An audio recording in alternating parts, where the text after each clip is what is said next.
제가 한 세계를 가까이 살면서 확실히 깨달은 것이 하나 있습니다. 돈은 단지 숫자가 아니라는 사실입니다. 사람들은 돈은 벌면 된다고 말하지만 저는 오히려 돈은 지키는 방식이 그 사람의 삶을 드러낸다고 말하고 싶습니다. 젊을 때는 일하고 움직이면 돈이 따라오는 것처럼 보입니다. 그런데 중년을 지나 노년에 접어들면 같은 노력으로도 돈이 새어나가는 순간을 자주 겪습니다.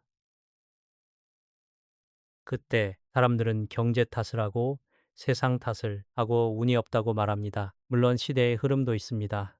하지만 제가 오랫동안 사람들을 만나고 상담하고 지켜보면서 느낀 것은 이렇습니다.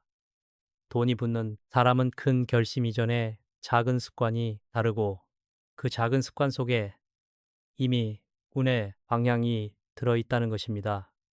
오늘 제가 드리려는 이야기는 겉으로는 물건 이야기처럼 들릴지 모릅니다. 남에게 주면 안 되는 물건이라니 어떤 분은 이렇게 생각하실 겁니다. 그건 미신 아닌가요? 나눔이 좋은 것 아닌가요? 저는 나눔을 반대하지 않습니다. 오히려 나눔은 인간을 인간답게 만드는 중요한 덕목입니다. 그런데 나눔에는 반드시 경계가 있어야 합니다.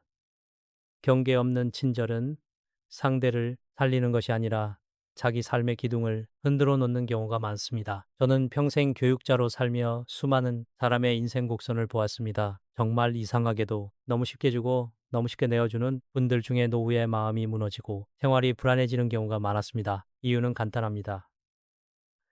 물건을 아무렇게나 넘기는 태도는 결국 자기 삶의 중심도 아무렇게나 넘기게 만들기 때문입니다. 요즘은 중고 거래가 아주 활발합니다. 예전에는 물건을 새로 사는 것이 쉽지 않았지만 지금은 쓰던 물건도 쉽게 팔고 쉽게 나눕니다.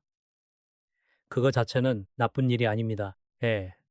그 과정에서 우리가 놓치기 쉬운 것이 있습니다. 물건은 단순한 도구가 아니라 그 사람이 살아온 기운의 흔적이자 생활의 질서라는 점입니다. 특히 오래 쓰던 물건일수록 그 안에는 그 사람의 습관, 감정, 생활의 리듬이 남습니다. 저는 이것을 신비주의로 말하는 것이 아닙니다. 인간은 매일 만지는 것에 영향을 받고 매일 쓰는 것에 마음이 스며들고 그 마음이 생활을 바꾸며 생활이 결국 경제를 바꾸기 때문입니다. 제가 젊었을 때에 전쟁 직후의 혼란 속에서에 살던 시절이 있었습니다. 그때는 누구나 부족했습니다. 그런데도 사람들은 서로 돕고 나누었습니다. 그 나눔이 우리를 살렸습니다. 하지만 한편으로 그 시절 어른들이 유난히 조심하던 것이 있었습니다. 아무 물건이나 아무에게나 함부로 넘기지 않는 태도였습니다. 이건 집안 기둥 같은 물건이다. 이건 내 사람 몸에 붙는 물건이다. 이건 집안에 먹을거리를 담는 물건이다. 그런 말들이 있었지요. 그 말이 단순한 미신이었을까요? 저는 그렇지 않다고 봅니다. 그것은 삶을 지키는 기술이었습니다. 작은 것을 지키는 사람이 큰 것도 지킬 줄 압니다. 그리고 지킬 줄 아는 사람이 결국 남을 도울 힘도 생깁니다. 오늘 이야기의 핵심은 한 가지입니다. 돈복 금전운이라는 말을 쓰지 않아도 좋습니다. 더 현실적인 표현으로 바꾸면 이렇습니다. 당신의 재정과 마음의 안정은 당신이 무엇을 어떻게 관리하고 무엇을 어디까지 내어주며 어디서부터는 지키는지에 달려 있다. 저는 이것을 생활의 품격이라고 부릅니다. 품격은 비싼 옷에서 나오지 않습니다. 품격은 보이지 않는 경계에서 나옵니다. 우리가 흔히 필요 없으니 줘도 되겠지라고 생각하는 물건들이 있습니다. 그런데 그 물건들 중 일부는 당신의 삶에서 아주 중요한 상징을 가지고 있습니다. 몸과 연결된 것, 집안의 먹을거리와 연결된 것, 집의 안전과 연결된 것, 잠자리와 연결된 것, 그리고 당신이 오랫동안 품어온 기억과 성취와 연결된 것. 이런 물건을 무심코 넘기는 순간 사람은 묘하게 허전해집니다. 그리고 허전함은 반드시 어딘가에서 구멍을 만듭니다. 인간은 마음에 구멍이 나면 소비가 늘거나 관계가 흔들리거나 판단이 흐려집니다. 저는 그런 장면을 너무 많이 봐왔습니다. 좋은 뜻으로 줬는데 왜 그 이후로 일이 자꾸 꼬이죠? 이렇게 묻는 분들이 있었습니다. 저는 그때마다 말합니다. 좋은 뜻이 나쁜 결과를 만들었다기보다 경계 없는 마음이 생활의 질서를 무너뜨린 것입니다. 예, 여러분, 돈은 흐릅니다. 흐른다는 말은 나쁘게 들릴 수도 있지만 사실은 자연스러운 말입니다. 문제는 흐름이 아니라 새는 것입니다. 강이 흐르는 것은 생명입니다. 하지만 두이 무너지면 홍수가 됩니다. 돈도 마찬가지입니다. 들어오고 나가야 정상입니다. 그러나 경계가 없으면 새어나가고 그 새어나이 반복되면 결국 불안이 쌓입니다. 예. 불안이 쌓이면 사람은 조급해지고 조급하면 실수합니다. 그리고 실수는 대체로 돈을 부르는 것이 아니라 돈을 내보냅니다. 그래서 저는 오늘 아주 구체적인 기준 하나를 여러분께 드리려 합니다. 나눠도 되는 것과 나누면 안 되는 것을 구분하자는 것입니다. 특히 노후로 갈수록 이 구분은 더 중요해집니다.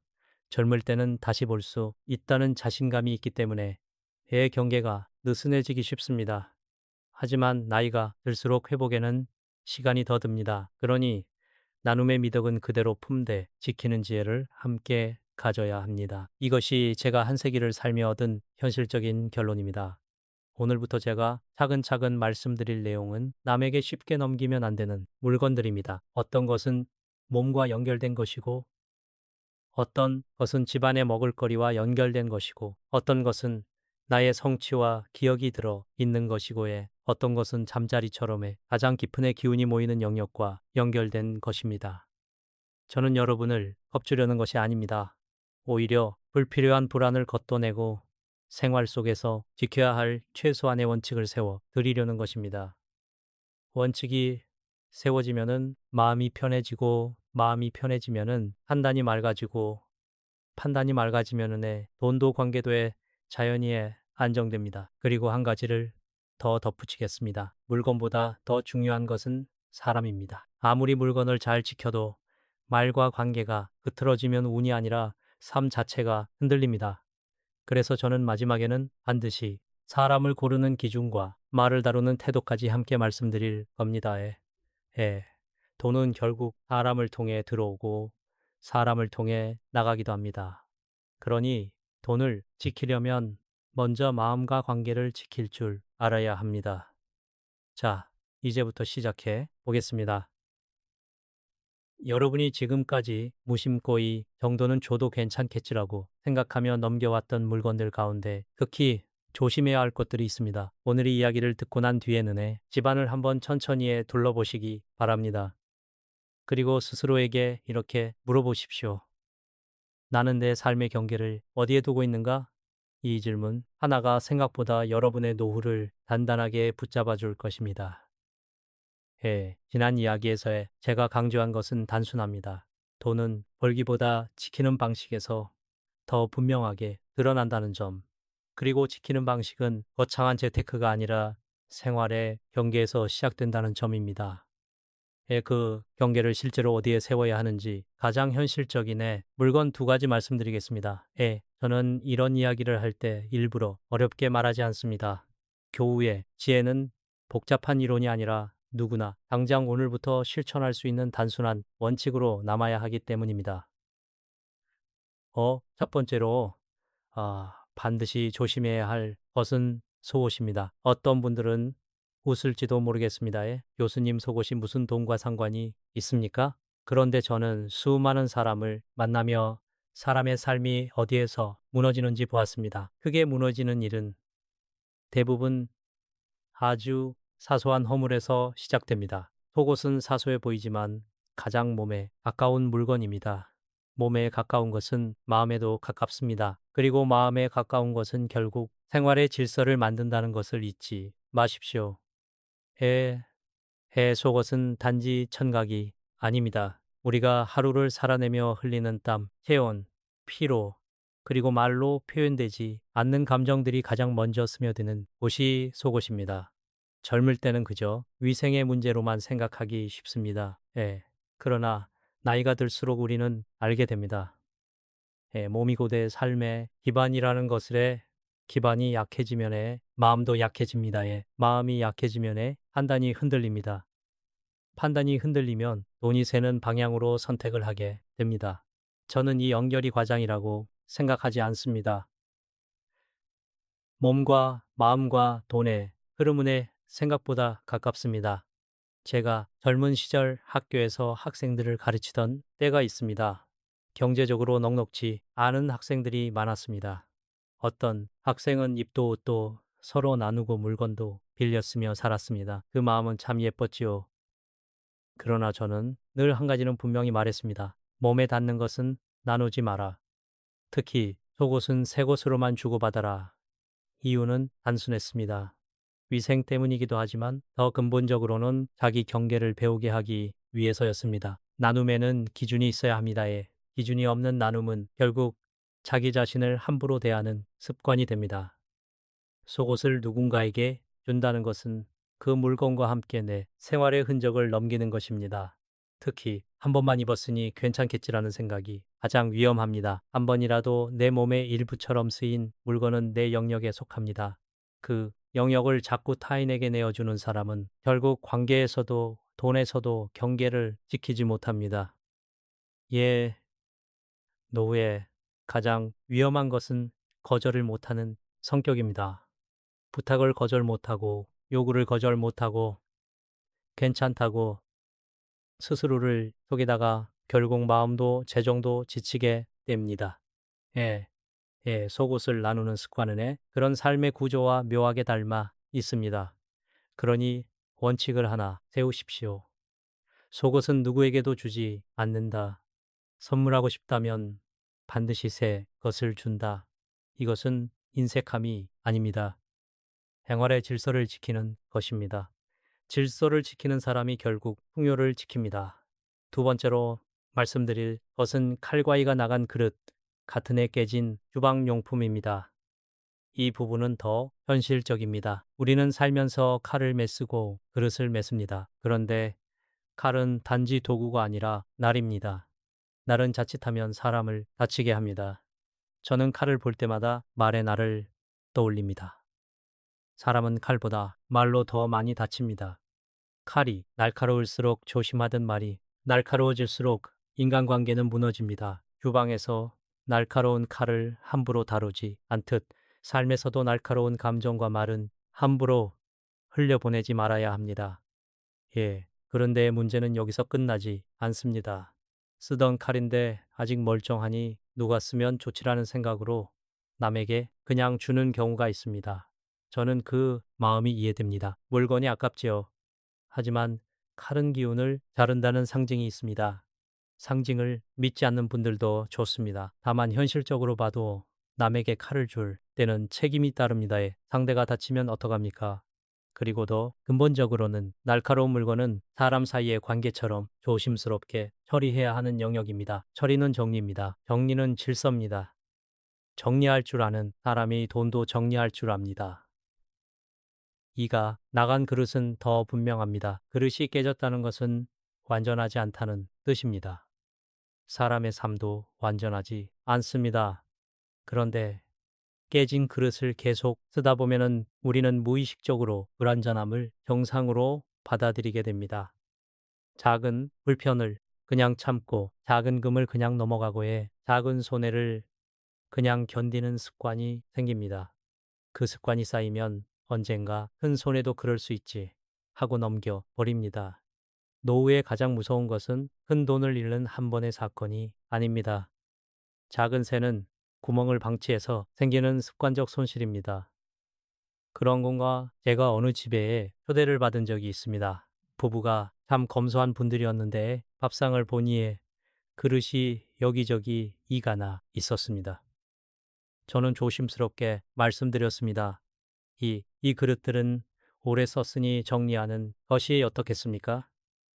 그분들은 웃으며 아깝지요? 라고 했습니다. 그런데 시간이 흐른 뒤 이야기를 다시 들었을 때 이상하게도 돈 문제로 자주 다투고 있었습니다. 저는 그릇 하나가 모든 원인이라고 말하고 싶지 않습니다. 하지만 생활에서 깨진 것을 그냥 두는 태도가 관계에도 돈에도 마음에도 영향을 준다는 것은 분명히 말할 수 있습니다.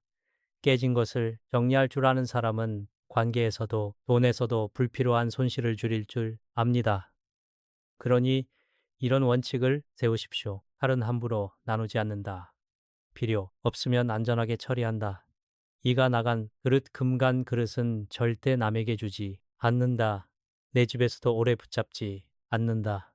이것은 운을 믿어서가 아니라 삶의 질서를 회복하기 위해서입니다. 질서가 회복되면은 마음이 안정되고, 마음이 안정되면은 소비가 줄고, 소비가 줄면은 돈이 붙기 시작합니다. 아주 단순한 원리입니다.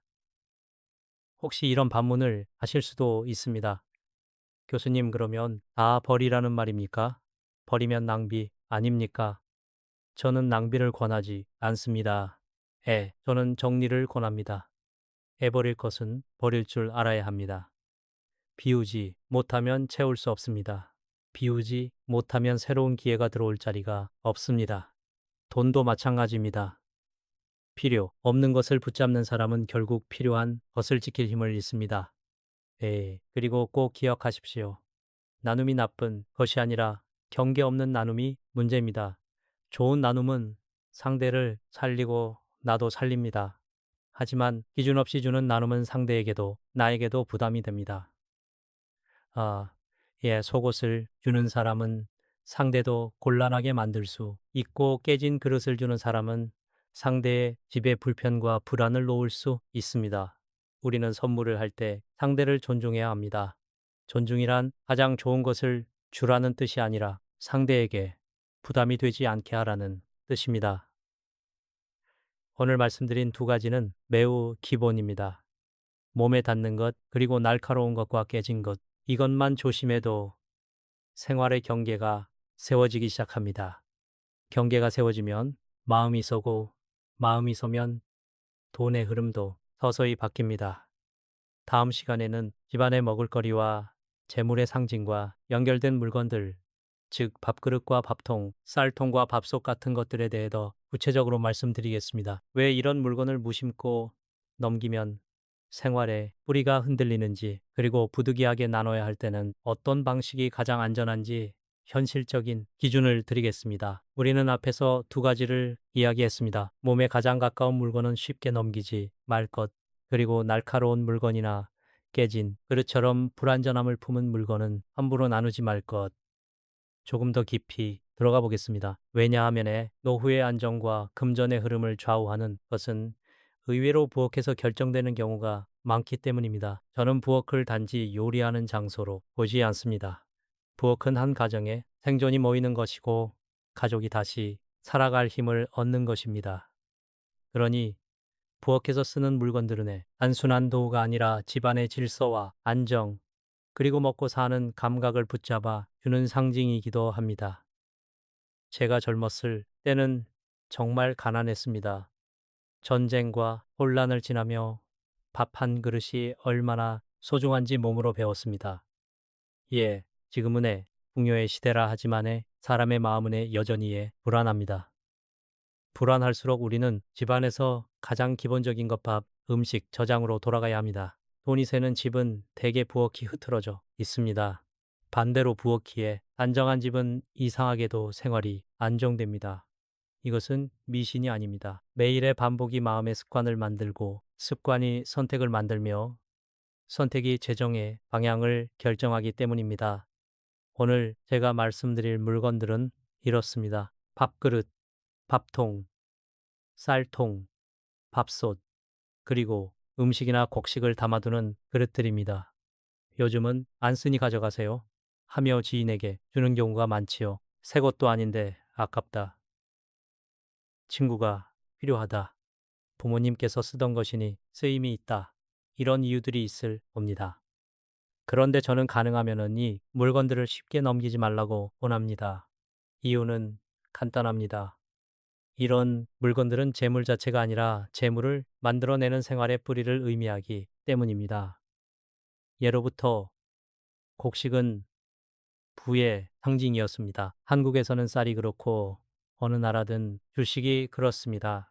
밥을 먹는다는 것은 단지 배를 채운다는 의미가 아니라 삶을 이어간다는 뜻입니다. 그러니 밥을 담는 그릇과 밥을 짓는 도구는 우리 집이 다시 살아갈 힘을 상징합니다. 이걸 아무 생각 없이 남에게 건네는 순간 마음의 한쪽에서는 이런 메시지가 생깁니다. 나는 내 생존의 도구를 쉽게 내어 불만큼 내 기반을 가볍게 여긴다. 그 메시지는 작지만 반복되면 삶의 감각을 흔듭니다. 제가 상담에서 자주 듣는 말이 있습니다. 교수님, 이상하게 돈이 모이지 않습니다. 열심히 사는데도 늘 허전합니다. 그럴 때 저는 재테크부터 묻지 않습니다. 오히려 생활부터 묻습니다. 집에서 밥은 제대로 드십니까? 부엌은 정리가 되어 있습니까? 식탁에서 가족이 함께 앉는 시간이 있습니까? 사람들은 놀랍니다. 돈 이야기하러 왔는데 밥 이야기를 하니 말입니다. 그러나 저는 확신합니다. 밥을 소홀히 하는 사람은 돈도 소홀히 합니다. 밥을 대하는 태도는 삶을 대하는 태도와 닮았기 때문입니다. 밥그릇은 특히 그렇습니다. 밥그릇은 매일 내 입으로 들어가는 생명의 그릇입니다. 그릇을 남에게 주는 행위는 단순한 물건 나눔이 아니라 내가 매일 살아온 리듬을 통째로 넘기는 것과 비슷합니다. 물론 누군가에게 도움이 될 수 있습니다. 하지만 도움을 주고 싶다면 차라리 새 그릇을 사서 주는 것이 더 좋습니다. 새 것은 축복입니다. 그러나 내가 쓰던 그릇은 내 집의 생활력의 흔적이 묻어 있습니다. 특히 그 집이 한때 잘 풀리던 시절의 그릇이라면 사람들은 더더욱이 그릇이 좋다 하고 말하며 주고 싶어 합니다. 그런데 저는 말합니다. 좋은 그릇은 그릇이 좋아서가 아니라 그 그릇을 쓰며 살아온 당신의 생활이 좋았기 때문입니다. 그 생활을 남에게 주는 것보다 그 생활의 태도를 남에게 전해 주는 것이 더 큰 선물입니다. 예, 밥솥도 마찬가지입니다. 밥솥은 집안의 중심에 가까운 물건입니다. 예, 밥솥이 고장나면 집안 리듬이 깨집니다. 밥솥을 통해 매일 아침과 저녁이 정리되고 가족이 먹는 시간이 만들어집니다. 이 물건을 남에게 그냥 주는 것은 집안의 시간과 질서를 함께 넘기는 상징이 됩니다. 저는 여기서 또 한번 강조합니다. 이것은 미신이 아니라 상징의 힘입니다. 인간은 상징에 의해 움직입니다. 결혼 반지가 단순한 금속이 아니라 약속의 상징이듯 밥솥은 단순한 기계가 아니라 가정의 리듬과 생존의 상징입니다. 쌀통과 저장 용기도 그렇습니다. 예. 곡식을 담는 통은 내 집에 내일이 있다는 뜻을 품습니다. 내일 밥을 지을 쌀이 있다는 것은 내일의 안정입니다. 우리는 가끔 그 안정의 상징을 너무 쉽게 내어줍니다. 그러고 나서 생활이 흔들릴 때 이상하게도 마음이 불안해집니다. 그 불안은 결국 충동 구매로 이어지기도 하고 관계에서 쓸데없는 지출을 만들기도 하며 스스로를 탓하는 감정으로 번지기도 합니다. 돈이 빠져나가는 길은 여러 가지지만 시작은 대부분 마음의 불안입니다. 그렇다면 이렇게 물어보실 겁니다. 교수님, 그러면 이런 물건은 절대 나누지 말아야 합니까? 나눔은 나쁘지 않다고 하셨잖아요. 맞습니다. 나눔은 나쁘지 않습니다. 다만 방식이 중요합니다. 만약 정말로 어쩔 수 없이 나누어야 한다면 저는 두 가지 원칙을 권합니다. 예, 첫째, 그냥 주지 말고에 반드시 주고받음의 형태로 만드십시오. 예, 큰 돈을 받으라는 뜻이 아닙니다. 소액이라도 혹은 작은 선물이라도 혹은 상대의 도움이라도 무엇이든 좋습니다. 중요한 것은 공짜로 내어주었다가 아니라의 가치가 오다는 감각입니다. 이것이 경계를 지키는 방식입니다. 경계가 있으면 마음이 흔들리지 않습니다. 마음이 흔들리지 않으면 돈도 새지 않습니다. 둘째, 나누기 전에 정화의 시간을 두십시오. 저는 이런 표현을 좋아하지 않는 분들도 있다는 것을 압니다. 그러면 이렇게 말하겠습니다. 잠깐 멈추는 시간을 두십시오. 그런 햇볕이 드는 곳에 하루 이틀 두는 것도 좋고 깨끗이 닦아 정성스럽게 포장하는 것도 좋습니다. 그 과정은 단순히 물건을 깨끗하게 만드는 것이 아니라 내 마음을 정리하는 일입니다. 마음이 정리되면은 그 물건을 내어주는 행위가 허전함이 아니라 정돈된 나눔이 됩니다. 정돈된 나눔은 오히려 복을 만듭니다. 그리고 하나 더 말씀드리겠습니다. 여러분이 정말 누군가를 돕고 싶다면 내가 쓰던 밥그릇을 주기보다 함께 밥을 먹어주는 것이 더 큰 도움일 때가 많습니다. 사람은 물건보다 관계에서 힘을 얻습니다. 노후에 진짜 중요한 것은 돈의 크기보다 삶의 리듬입니다. 리듬이 무너지면 돈이 있어도 불안합니다. 리듬이 살아있으면 돈이 많지 않아도 단단합니다. 그러니 부엌의 물건을 함부로 내어주는 대신 부엌의 리듬을 지키십시오. 밥을 제때 먹고 식탁을 정리하고 저장을 안정해야 하고 내 집은 내일도 살아갈 준비가 되어 있다는 감각을 유지하십시오. 그 감각이 삶의 중심을 세워줍니다. 다음 시간에는 부엌의 연장선에 있는 또 하나의 상징 소금과 소금을 담는 단지에 대해 말씀드리겠습니다. 왜 소금이 집의 경계를 지키는 물건으로 여겨졌는지, 그리고 우리가 불안할 때 왜 소금 같은 단순한 것에서 다시 힘을 얻는지 생활의 언어로 풀어드리겠습니다. 예, 어쩌면 가장 많은 분들이 그것까지 애라고 묻는 주제. 그러나 제가 보기에는 노후의 안정과 마음의 경계를 지키는 데 매우 중요한 물건 하나를 이야기하려 합니다. 바로 소금입니다. 소금은 너무 흔해서의 가치를 잊기 쉽습니다. 하지만 흔한 것이야말로의 삶의 뼈대를 이룹니다. 밥이 그렇고 물이 그렇고 공기가 그렇습니다. 소금도 마찬가지입니다. 저는 소금을 신비한 물건으로 만들고 싶지 않습니다. 예. 그저 소금이 왜 오랫동안 집을 지키는 것에 상징이 되었는지, 그리고 왜 경제적으로 불안할 때 소금 같은 단순한 것부터 다시 정리해야 하는지 인간의 생활과 심리의 관점에서 말씀드리고자 합니다. 우리는 살아가며 수없이 많은 불안을 겪습니다. 젊을 때는 경쟁이 불안이고, 중년에는 책임이 불안이며, 노년에는 건강과 오독이 불안입니다. 불안이 커질수록 사람은 복잡한 방법을 찾습니다. 투자, 정보, 대단한 비법. 그런데 이상하게도 불안을 이기는 길은 늘 단순함으로 돌아갑니다. 식사를 규칙적으로 하고, 잠자리를 정돈하고, 말의 습관을 다듬는 것처럼 말입니다. 소금은 그 단순함의 대표적인 상징입니다. 소금은 음식의 맛을 더하지만 동시에 음식이 상하지 않게 지켜줍니다. 즉, 소금은 살리는 역할과 지키는 역할을 동시에 합니다. 저는 여기서 한 가지를 배웁니다. 삶에서도 돈에서도 진짜 중요한 것은 더하는 능력보다 썩지 않게 지키는 능력이라는 사실입니다. 예전에는 냉장고가 없었습니다. 소금은 저장의 기술이었습니다. 먹을 것을 오래 보존하는 것이 곧 생존이었습니다. 그러니 소금은 생존의 상징이었고, 생존이 곧 재물의 상징이었습니다. 돈이 많고 저금을 떠나에 저장할 것이 있고, 그 저장이 안전하면은 사람은 불안이 줄어듭니다. 불안이 줄면 판단이 맑아지고, 판단이 맑아지면 쓸데없는 지출이 줄어들며 결국 재정이 안정됩니다. 이렇게 보면 소금은 풍수의 상징이기 이전에 생활의 이치입니다. 그런데 왜 소금을 남에게 주지 말라는 말이 생겼을까요? 저는 그것을 이렇게 해석합니다. 소금은 집안의 경계를 지키는 물건이었습니다. 문턱은 집의 경계이고, 현관은 외부와 내부가 만나는 자리입니다. 그 경계가 흐트러지면 집은 쉽게 흔들립니다. 사람도 마찬가지입니다. 경계가 흐트러지면 관계에서 휘둘리고, 감정에서 휘둘리고, 돈에서도 휘둘립니다. 소금을 자주 두는 것이 바로 현관이라는 이야기가 많은 것도 결국 경계를 세우라는 생활의 메시지입니다. 제가 한 번은 어느 분과 상담을 했습니다. 그분은 돈이 새는 느낌이 든다고 했습니다. 벌이는 있는데 늘 남는 것이 없고 작은 지출이 계속 이어진다는 것입니다. 저는 그분께 재무표부터 보자고 하지 않았습니다. 먼저 생활을 물었습니다. 집에 들어오면 신발이 정리되어 있습니까? 현관에 쌓인 잡동사니는 없습니까? 부엌의 소금은 어디에 두십니까? 그분이 웃었습니다. 교수님, 그런 게 돈과 상관이 있나요? 저는 조용히 말했습니다.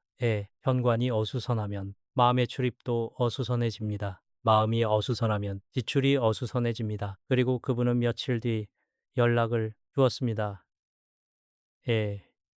현관을 정리하고 매일 소금을 갈아두는 행동을 하니 이상하게도 마음이 차분해지고 충동적으로 사던 작은 소비가 줄었다고 말입니다. 저는 이것이 소금의 기적이라 말하고 싶지 않습니다.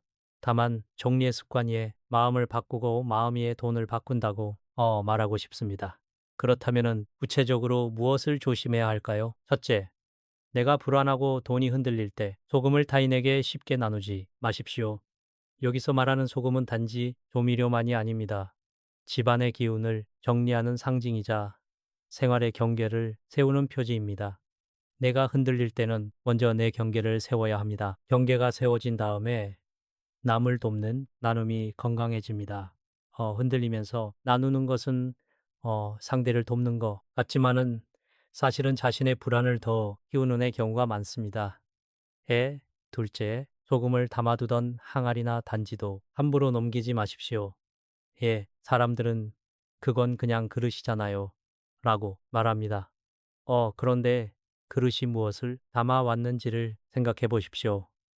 예, 해소금은 집안의 잡기를 막고 음식의 맛을 지키고 때로는 마음의 안정을 지키는 역할을 했습니다.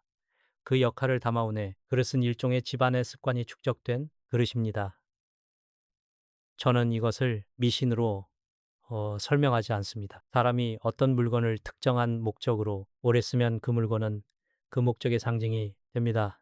상징은 사람의 마음을 움직입니다. 그러니 상징을 가볍게 넘기는 것은 마음의 기둥을 가볍게 넘기는 것과 같습니다. 셋째, 소금은 새로운 중요합니다. 왜 옛사람들은 소금을 주기적으로 갈아두라고 했을까요? 소금은 습기를 먹고 변합니다. 집안이 어수선하고 마음이 탁하면 소금도 빨리 눅눅해집니다.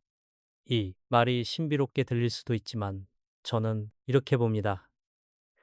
집안이 어수선하면 습기 관리도 안 되고 환기도 잘 안 되며 결국 생활이 전체적으로 흐트러집니다.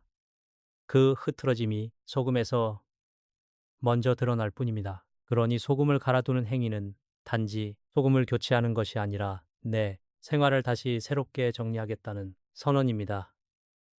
선언이 반복되면 습관이 됩니다. 습관이 되면은 삶이 달라집니다. 여기서 더 중요한 질문이 나옵니다. 교수님, 그러면 소금은 절대 주지 말아야 합니까? 저는 이렇게 말하겠습니다.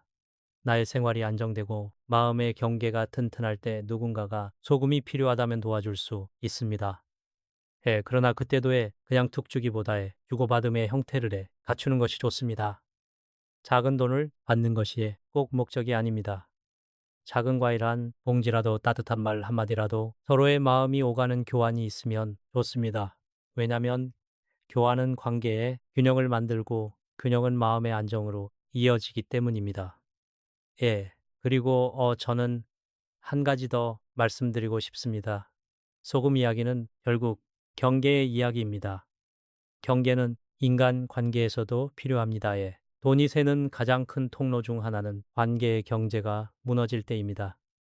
부탁을 거절하지 못하고 공짜로 시간을 주고 공짜로 감정을 소모하고 공짜로 돈을 내어주다 보면 결국 생활이 흔들립니다. 소금을 현관에 두는 습관은 어쩌면 우리에게 이렇게 말하는 것인지도 모릅니다.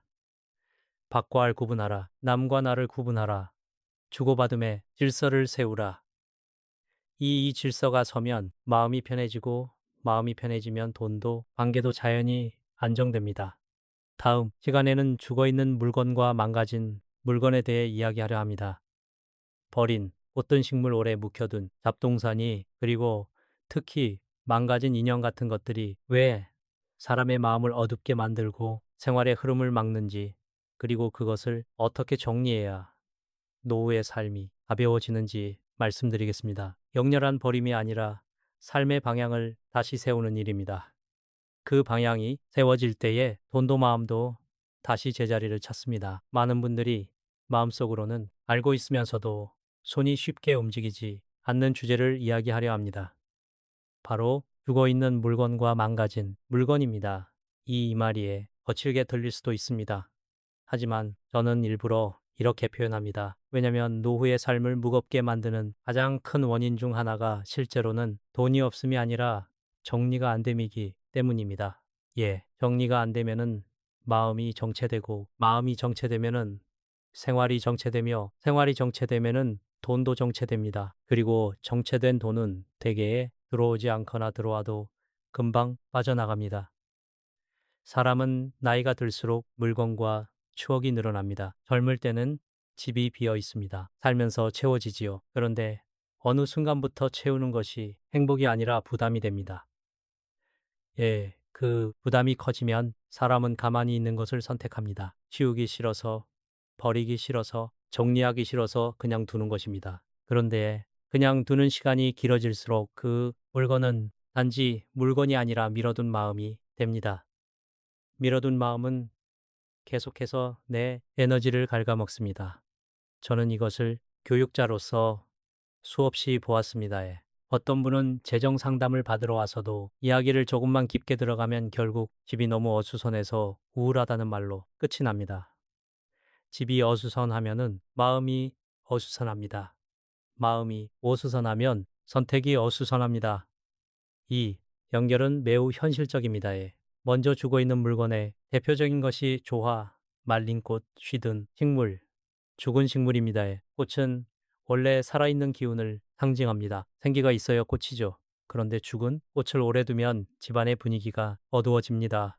많은 분들이 장식인데 뭐 어때라고 말합니다. 하지만 장식이야말로 마음에 가장 직접적으로 영향을 줍니다. 우리는 눈으로 보고 눈으로 분위기를 들이마십니다. 집에 들어왔을 때 가장 먼저 보이는 것이 시든 식물이라면 무의식은 그 메시지를 받습니다. 이 집은 생기가 줄었다. 그 메시지는 나도 모르게 몸을 무겁게 하고 의욕을 떨어뜨리고 결국 생활의 리듬을 느리게 만듭니다. 제가 젊었을 때는 식물을 기를 여유가 없었습니다. 하지만 어느 정도 안정이 생긴 뒤 작은 화분 하나를 책상 위에 두었습니다. 그리고 그 화분을 돌보는 시간이 제게 묘한 힘이 되었습니다. 물을 주고 햇빛을 맞게 하고 잎을 닦아주는 과정은 단순히 식물을 돌보는 일이 아니었습니다. 내가 내 삶을 돌보고 있다는 감각을 회복하는 일이었습니다. 그런데 그 화분이 시들어가기 시작하면 이상하게 제 마음도 가라앉았습니다. 저는 그때 깨달았습니다. 살아있는 것을 살리는 일이 곧 내 삶을 살리는 일이라는 것을. 그러니 시든 식물은 빨리 처리하십시오. 죄책감을 느낄 필요 없습니다. 쉬든 것을 붙잡는 것이 더 큰 죄책감을 만들고 더 큰 무기력을 낳습니다. 다음은 오래 묶여있는 물건입니다. 여기서 말하는 묶여있는 물건은 몇 년 동안 손도 대지 않고 열어보지도 않고 존재만 하고 있는 물건입니다. 깊숙한 곳의 상자, 창고의 박스, 서랍 속에 쌓인 종이들, 이런 것들은 겉으로는 조용하지만 마음속에서는 끊임없이 소음을 냅니다. 언젠가 정리해야 하는데 이 생각이 매일 조금씩 에너지를 가져갑니다. 노후의 에너지는 한정되어 있습니다. 그러니 그 에너지를 미루는 일에 쓰면 정작 중요한 건강과 관계와 삶의 즐거움에 쓸 에너지가 줄어듭니다. 결과적으로 돈을 벌 기회도 돈을 아낄 의지도 약해집니다. 여기서 중요한 원칙은 하나입니다. 죽은 것은 살릴 수 없다면 보내라. 보내는 것은 버림이 아닙니다. 보내는 것은 삶의 통로를 뚫는 일입니다. 강물이 흐르려면 막힌 곳을 치워야 합니다. 물건도 그렇습니다. 막힌 집은 공기가 흐르지 않습니다. 공기가 흐르지 않으면 마음도 흐르지 않습니다. 마음이 흐르지 않으면 돈도 흐르지 않습니다. 저는 돈을 운처럼 말하지 않겠습니다. 다만 돈은 흐름이라는 성질을 가진다는 점을 말씀드리고 싶습니다. 또 하나 조심해야 할 것은 파손된 물건입니다. 금이 간 액자, 망가진 우산, 고장난 시계, 손잡이가 부러진 가방, 잘 닫히지 않는 서랍. 사람들은 이런 물건을 그냥 둡니다. 아직 쓸만해. 언젠가 고치지. 그런데 언젠가는 대부분 오지 않습니다. 그리고 그 물건들은 매번 당신에게 작은 스트레스를 줍니다. 닫히지 않는 서랍을 밀어놓을 때마다 고장난 스위치를 눌러도 불이 잘 안 켜질 때마다 사람은 무의식적으로 짜증을 저장합니다. 그 짜증이 쌓이면 말이 거칠러지고 관계가 날카로워지고 돈을 다루는 판단도 거칠러집니다. 예, 저는 노후의 행복은의 큰 사건이 아니라의 작은 불편이 사라지는 것에서 온다고 믿습니다. 그러니 작은 불편을 방치하지 마십시오. 특히 망가진 인형은 가능하면 집에 오래 두지 않는 것이 좋습니다. 어떤 분들은 왜 하필 인형이냐고 묻습니다. 저는 인형을 주술적으로 말하고 싶지 않습니다. 그러나 인형은 이상하게도 인간의 형태를 닮았습니다. 사람의 형상을 닮은 물건은 감정이 붙기 쉽습니다. 그래서 인형이 훼손된 모습으로 오래 방치되면 보는 사람의 무의식이 불편함을 느낍니다. 꽤 어린 시절의 기억이 묻어있는 인형이라면 더 그렇지요. 추억은 소중하지만 추억을 보존하는 방식은 인형의 파손된 형태로 남겨두는 것이 아니라 사진 한 장 마음속 기억으로 충분할 때가 많습니다. 더 좋은 방법은 감사의 마음으로 정리하는 것입니다. 너 덕분에 외롭지 않았다. 너와 함께한 시간이 고맙다. 그리고 보내는 것입니다. 감사하고 보내는 행위는 마음을 가볍게 해 가벼운 마음은 생활을 단단하게 만듭니다. 또 하나 중요한 주제가 있습니다. 키우던 식물을 남에게 넘기는 문제입니다. 누군가에게 화분을 주는 일이 나쁜 것은 아닙니다. 그러나 내가 오랫동안 길러온 식물은 내 집의 리듬을 함께 살아온 존재입니다. 내가 불안한 시기에 함께 있었던 식물, 내가 기쁜 시기에 함께 자한 식물은 나의 감정과 시간을 품고 있습니다. 그러니 그것을 아무 준비 없이 그냥 넘기면 마음이 허전해질 수 있습니다. 허전함은 노후에 위험합니다. 허전함이 커지면 사람은 관계에 집착하거나 필요 없는 소비로 허전함을 메우려 합니다. 그러니 만약 정말로 식물을 나누어야 한다면 최소한의 의식이 필요합니다. 깨끗이 돌보고 햇빛을 충분히 세게 하고 잘 살아라는 마음을 담아 보내십시오. 그리고 가능하면 서로 작은 교환을 하십시오. 예, 작은 화분 받는 대신에 작은 애, 과일이라도 작은 정성이라도 오가면 좋습니다. 예, 그 교환은 당신의 마음을 지켜줍니다. 여기서 제가의 노후의 정리 원칙을 세 가지로 정리해 드리겠습니다. 첫째, 죽은 것은 붙잡지 마십시오. 둘째, 망가진 것은 고치거나 보내십시오. 셋째, 오래 묶인 것은 반드시 열어보고 역할이 없으면 정리하십시오. 이 세 가지만 해도 집안의 공기가 달라지고 마음의 속도가 달라집니다. 마지막으로 정리는 버리는 기술이 아니라 선택의 기술입니다. 무엇을 남길지 선택하는 사람이 돈도 선택할, 줄관계도 선택할 주루에 가장 중요한 힘은 선택입니다. 예, 선택이 서면은 흔들리지 않습니다. 흔들리지 않으면은 내 불안이 줄고 불안이 줄면은 내 돈도 관계도 안정됩니다. 다음 시간에는 많은 분들이 가장 많이 실수하는 선물의 영역, 즉 지갑, 가방, 금고, 침대, 매트리스, 가구처럼 내 삶의 성취와 안전과 휴식을 담았던 물건들을 왜 쉽게 넘기면 안 되는지, 그리고 진짜로 누군가를 돕고 싶을 때 어떤 방식이 서로에게 가장 좋은지 현실적인 기준을 말씀드리겠습니다. 많은 분들이 좋은 마음으로 가장 자주 실수하는 영역을 말씀드리겠습니다. 바로 선물입니다. 선물은 사랑이고 정성입니다. 그러나 선물은 동시에 경계이기도 합니다. 특히 노후로 갈수록 선물은 단순한 물건의 이동이 아니라 내 삶의 시간과 기억, 성취와 불안을 함께 옮기는 일이 될 수 있습니다. 저는 이거에 겁주려는 뜻으로 말하지 않습니다. 오히려 우리가 선물을 더 품격 있게 더 안전하게 서로에게 부담 없이 주고받기 위해서입니다. 진짜 좋은 선물은 상대를 기쁘게 할 뿐 아니라 내 마음도 가볍게 만들어야 합니다. 그런데 어떤 물건들은 상대가 좋아해도 내가 준 뒤 마음이 이상하게 허전해지고 삶의 리듬이 흔들리는 경우가 있습니다. 그 물건들이 바로 오늘 말씀드릴 것들입니다. 예.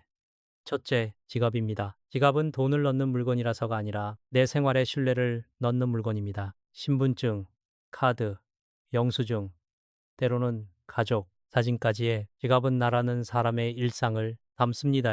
그래서 어떤 분들은 말합니다. 교수님, 제가 가장 잘 되던 시절 쓰던 지갑을 아들에게 주면 그 기운을 받을 것 같아서요. 마음은 이해됩니다. 그러나 제가 한 세계를 살며 배운 것은 이렇습니다. 운이나 기운은 물건으로 옮겨주는 것이 아니라 삶의 태도를 전해줘야 합니다. 내가 잘 되던 시절에 지갑을 준다고 해서 자식이 잘 되는 것이 아닙니다. 오히려 그 지갑을 주고 난 뒤 내 마음에 생기는 허전함이 문제입니다. 허전함은 작은 소비로 메우려 하고 작은 소비가 쌓이면 불안이 됩니다. 불안은 판단을 흐리게 합니다. 그래서 저는 이렇게 권합니다. 지갑을 선물하고 싶다면 반드시 새 지갑을 선물하십시오. 새 것은 축복입니다. 그러나 내가 쓰던 지갑은 내 인생의 한 구간을 품고 있습니다. 그것은 기념으로 남기는 것이 좋습니다. 둘째, 가방입니다. 가방은 지갑보다 더 큽니다. 더 크다는 것은 단지 크기만을 말하는 것이 아닙니다. 가방은 내 삶의 영역을 담습니다. 서류를 넣고, 약을 넣고, 우산을 넣고, 때로는 내가 아끼는 물건을 넣습니다. 즉, 가방은 내 생활의 범위를 담는 그릇입니다.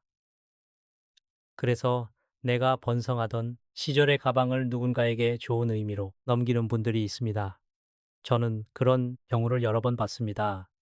그리고 그 다음에 꼭 이런 말이 따라옵니다. 교수님, 그때부터 이상하게 일이 손에 안 잡힙니다. 저는 그 원인을 가방 탓으로 돌리지 않습니다. 다만 그 행위가 사람의 심리를 흔들 수 있다는 점을 말하는 것입니다. 내가 오랫동안 들고 다니며 나의 성취와 책임을 품었던 가방을 내어주는 순간 무의식은 그것을 정리가 아니라 이탈로 받아들이는 경우가 있습니다. 아직 내 삶이 정리되지 않았는데 내 성취의 그릇을 먼저 내어준 느낌이 들 수 있지요. 그러니 가방도 마찬가지입니다. 선물은 새 것이 좋습니다. 중고라도 상태가 좋다고 해도 내가 쓰던 것을 성공의 상징처럼 주는 것은 피하는 편이 안전합니다. 셋째, 금고입니다. 금고는 말할 것도 없습니다. 금고는 지켜야 할 것을 지키는 상징입니다. 누구나 금고를 쓰는 이유는 단순합니다. 중요한 것을 안전하게 보관하기 위해서입니다. 그런데 그 금고를 남에게 주는 순간 나는 무식적으로 내가 지키던 안전을 넘기는 느낌을 받을 수 있습니다. 그리고 그 느낌은 내 생활의 경계를 약하게 만듭니다. 저는 정말로 상대를 돕고 싶다면 쓰던 금고를 주기보다 상대가 새 금고를 살 수 있도록 지원하는 편이 낫다고 봅니다. 현금이든 상품권이든 쿠폰이든 혹은 작은 금액이라도 좋습니다. 상대가 스스로 새 물건을 선택하도록 돕는 것이 서로에게 가장 품격 있고 안전합니다. 그것이 주는 사람의 경계를 지키고 받는 사람의 자존감도 지켜줍니다. 넷째, 침대와 매트리스입니다. 부부는 많은 분들이 처음 들으면 고개를 갸우합니다. 교수님, 매트리스가 무슨... 그런데 저는 노후의 삶에서 잠자리가 얼마나 중요한지 너무 잘 압니다. 저는 나이가 들수록 잠이 곧 건강이고 건강이 곧 마음이며 마음이 곧 돈이라는 연결을 더 분명히 봅니다. 잠은 하루를 회복시키는 시간입니다. 그리고 침대는 그 회복의 자리입니다. 일이 잘 풀릴 때도 안 풀릴 때도 기쁜 날도 슬픈 날도 우리는 그 자리에서 눈을 감고 눈을 뜹니다. 그러니 침대와 매트리스는 내 삶의 가장 깊은 감정이 축적되는 곳입니다. 그것을 누군가에게 좋은 뜻으로 넘기면 상대도 부담을 느낄 수 있고 나도 허전함을 느낄 수 있습니다. 무엇보다 내가 평온할 때 쓰던 것을 내어주고 나면 생활의 중심이 흔들리는 경우가 있습니다. 그러니 누군가를 돕고 싶다면 매트리스를 주기보다 그 사람이 새 매트리스를 살 수 있도록 지원하는 것이 좋습니다. 다섯째, 가구입니다. 가구는 단순히 집안을 채우는 물건이 아닙니다. 가구는 집에 질서를 만듭니다. 식탁은 가족의 대화를 만들고 서랍은 생활의 정리를 만들고 장롱은 계절의 리듬을 만듭니다. 그러니 내가 오랫동안 쓰던 가구를 아깝다는 이유로 그냥 넘기면 내 집의 질서가 하나씩 빠져나가는 느낌을 받을 수 있습니다. 특히 노후에는 집의 질서가 곧 마음의 질서입니다. 집이 흔들리면 마음도 흔들립니다. 마음이 흔들리면 지출도 흔들립니다.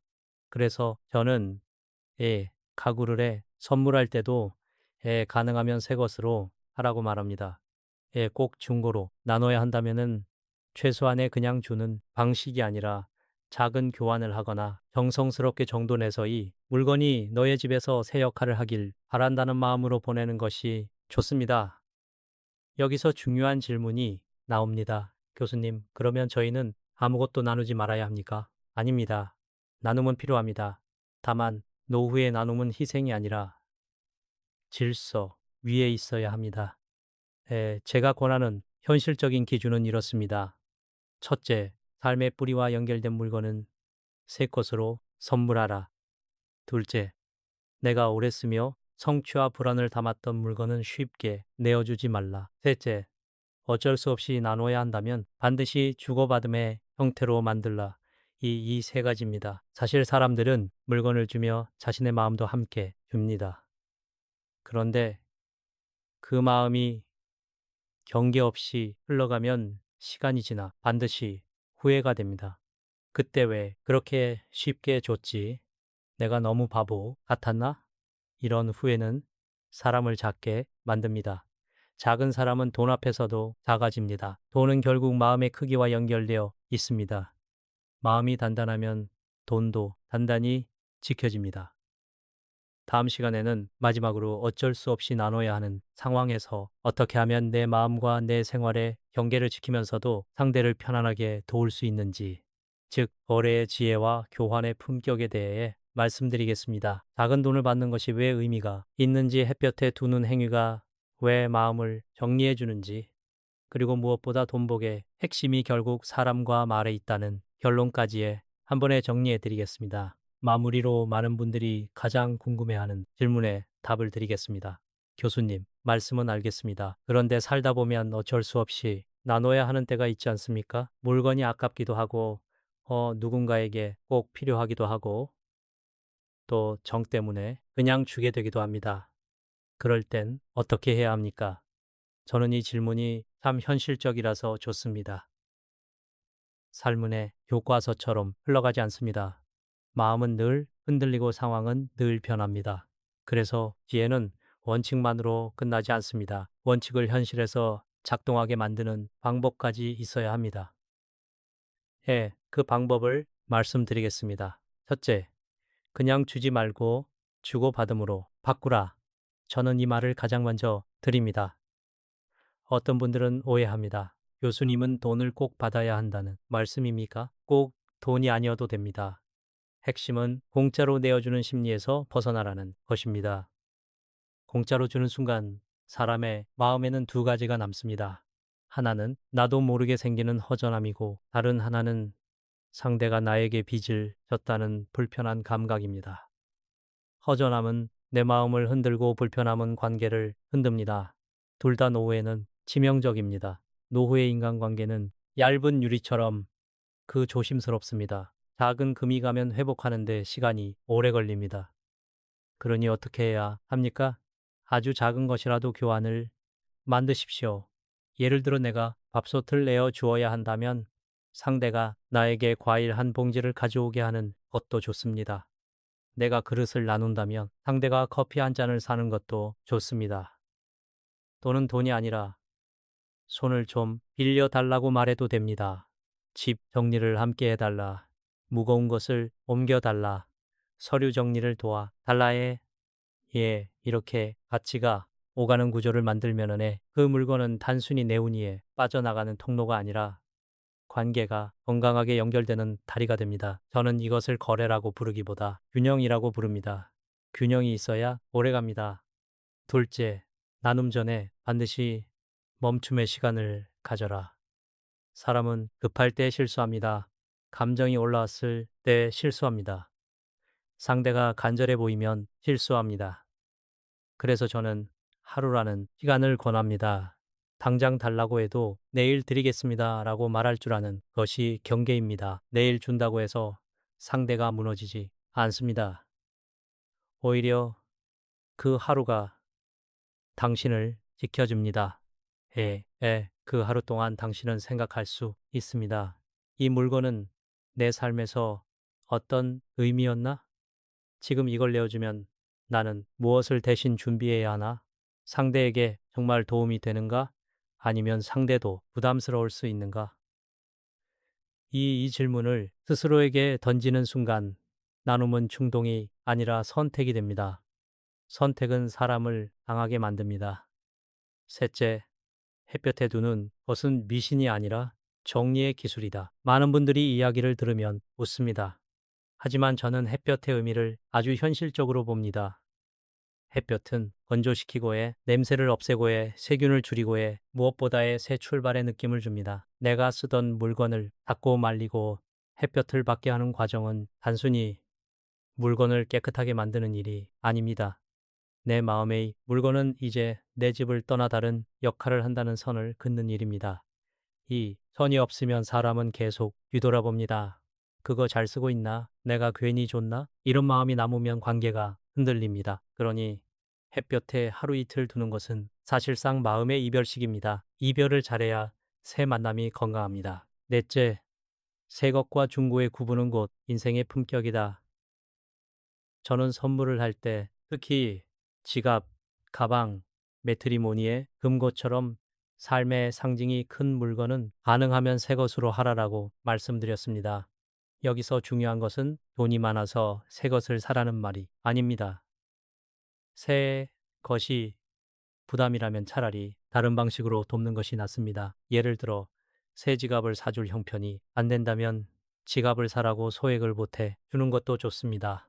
작은 금액이라도 네가 새 것을 선택해라 라고 말하면 그 안에는 자존감을 지키는 배려가 들어있습니다.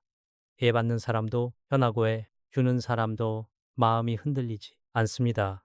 이게 품격입니다. 예, 품격은 가격이 아니라 방식에서 나옵니다. 예. 다섯째, 정 때문에 주는 습관을 끊어야 노후가 산다. 이것은 냉정하게 들릴 수 있습니다. 그러나 저는 노후가 가까워질수록 정이 더 위험해질 수 있다고 봅니다. 정이 많다는 것은 좋은 일입니다. 하지만 정이 많아서 경계가 무너지면 결국 마음도 돈도 다치게 됩니다. 누가 부탁하면 바로 주고, 누가 힘들다 하면 바로 내어주고, 누가 필요하다 하면 바로 양보하는 삶을 오래 살면 언젠가 당신의 삶은 텅 비게 됩니다. 텅 빈 삶은 아름답지 않습니다. 텅 빈 삶은 지친 삶입니다. 그러니 정을 지키려면 경계를 세우십시오. 경계는 정을 죽이는 것이 아니라 정이 오래가게 하는 울타리입니다. 이제 마지막으로 제가 한 세기를 살며 확신하게 된 돈복의 핵심을 말씀드리겠습니다. 저는 돈복이라는 단어를 좋아하지 않는 분들도 있다는 것을 압니다. 그러면 이렇게 말하겠습니다.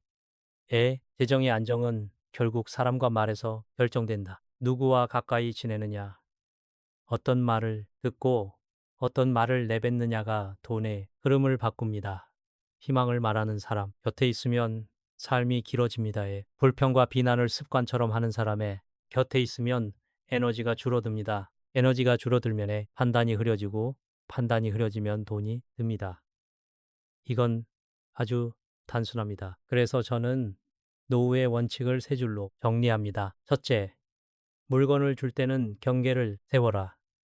둘째, 사람을 만날 때는 에너지를 지켜라. 셋째, 말을 할 때는 복을 쌓아라. 이 세 줄이 지켜지면 큰 재테크를 하지 않아도 삶은 단단해집니다. 여러분, 돈 결국 삶의 부산물입니다. 삶이 단정하면 돈도 단정해집니다. 삶이 어수선하면 돈도 어수선해집니다. 오늘부터 아주 작은 것 하나만 실천해 보십시오. 무언가를 주기 전에 하루를 멈춘다. 이 한 가지가 여러분의 노후를 예상보다 훨씬 안전하게 만들어줄 것입니다. 마지막으로 지금까지 말씀드린 내용을 한 줄로 정리하고 여러분이 내일부터 바로 실천할 수 있는 마지막 기준을 남기려 합니다. 저는 늘 이렇게 말합니다. 인생의 후반전은 지식이 아니라 습관으로 승부가 난다고요. 습관은 거창한 결심이 아니라 아주 작은 기준 하나에서 시작됩니다. 오늘 이 기준을 여러분 마음속에 단단히 세워두시면 돈의 흐름이든 마음의 흐름이든 적어도 새는 구멍은 확실히 줄어들 것입니다. 우리가 여기까지 온 이유는 단순합니다. 남에게 주면 안 되는 물건이 있어서가 아닙니다. 무엇을 주고 무엇을 지킬지를 결정하는 힘이 노후의 안정이기 때문입니다. 젊을 때는 다시 벌 수 있다는 자신감으로 경계가 느슨해집니다. 그러나 나이가 들수록 회복에는 시간이 걸립니다. 그래서 노후의 지혜는 더 벌기가 아니라 더 잘 지키기에 있습니다. 지키는 힘이 생기면 그때 나눔도 더 아름다워집니다. 나눔은 풍요에서 나와야 복이 됩니다. 불안에서 나온 나눔은 후회를 남기기 쉽습니다. 예, 여러분, 저는 오늘의 5개의 문장을 해 드리고 싶습니다. A. 문장을 기억하시면 어떤 물건을 앞에 두고도 흔들리지 않을 것입니다.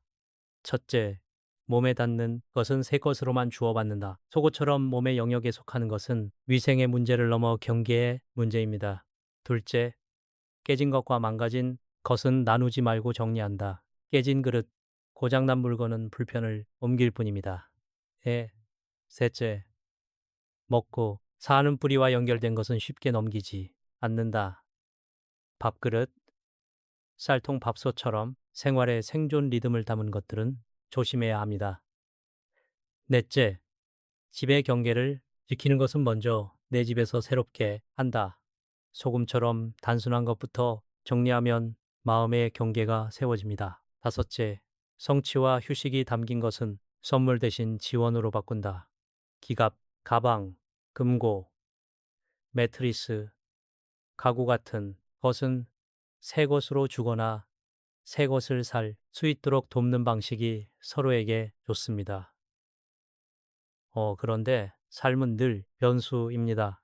그래서 저는 오늘 어쩔 수 없이 나눠야 하는 상황을 위한 3가지 안전장치를 마지막으로 드리겠습니다. 첫 번째 안전장치는 교환입니다. 반드시 주고받음을 만드십시오. 소액이라도 좋고 작은 선물이라도 좋고 도움이라도 좋습니다. 중요한 것은 가치가 오가는 구조입니다. 공짜로 주는 순간 생기는 허전함을 막아주는 것이 교환입니다. 두 번째 안전 장치는 하루의 멈춤입니다. 오늘 당장 주지 마십시오. 내일로 미루십시오. 그 하루가 판단을 맑게 합니다. 노후에는 맑은 판단이 곧 돈입니다. 세 번째 안전장치는 정돈입니다.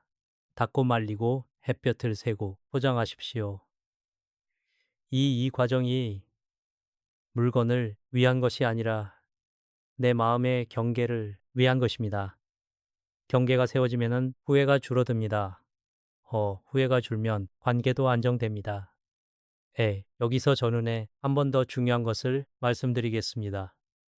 많은 분들이 물건을 주면 운이 나간다는 말만 기억합니다. 저는 그 말이 절반만 맞다고 봅니다. 운이 나가는 것이 아니라 운이 나가게 만드는 습관이 문제입니다.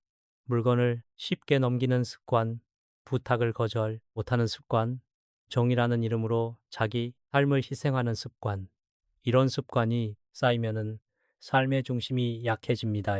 중심이 약해지면 돈도 약해집니다. 그러니 오늘부터 여러분이 지켜야 할 것은 물건이 아니라 중심입니다.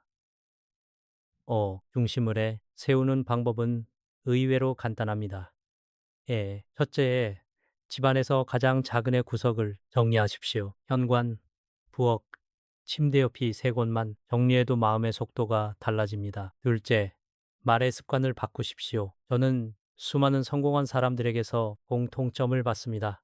그들은 불평을 줄이고 단정한 말을 늘렸습니다. 말이 단정하면 마음이 단정해지고 마음이 단정하면 지출이 단정해집니다. 셋째, 만나는 사람을 정돈하십시오. 희망을 주는 사람과 가까이 하십시오. 기운을 빼앗는 관계는 멀어지십시오. 이것이 인복이고 인복이 결국 제복으로 이어집니다.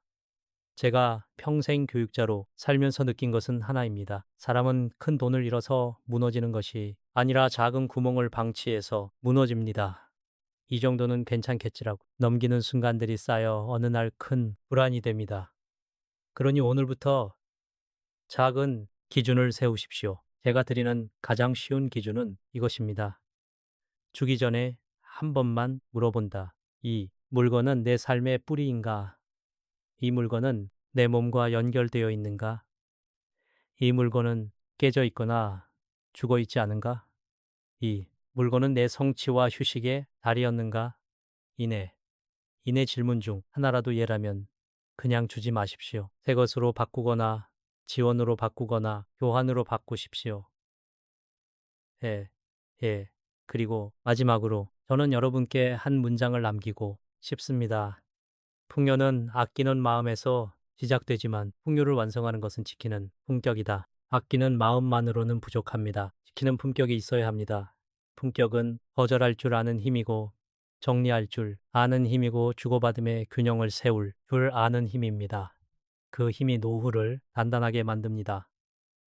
여러분, 오늘 이 이야기를 듣고 나면 집안을 천천히 둘러보십시오. 그리고 아주 작은 것 하나만 결심하십시오. 이번 주 안에 죽은 것 하나를 정리한다. 혹은 오늘은 누구에게도 충동적으로 주지 않는다. 혹은 현관을 비우고 소금을 새로 갈아둔다. 이러네. 작은 실천이 시작되면에 삶은 생각보다 빨리 단정해집니다. 단정해진 삶은 돈을 두려워하지 않습니다. 돈을 두려워하지 않는 마음에는 이상하게도 돈이 머물 자리가 생깁니다.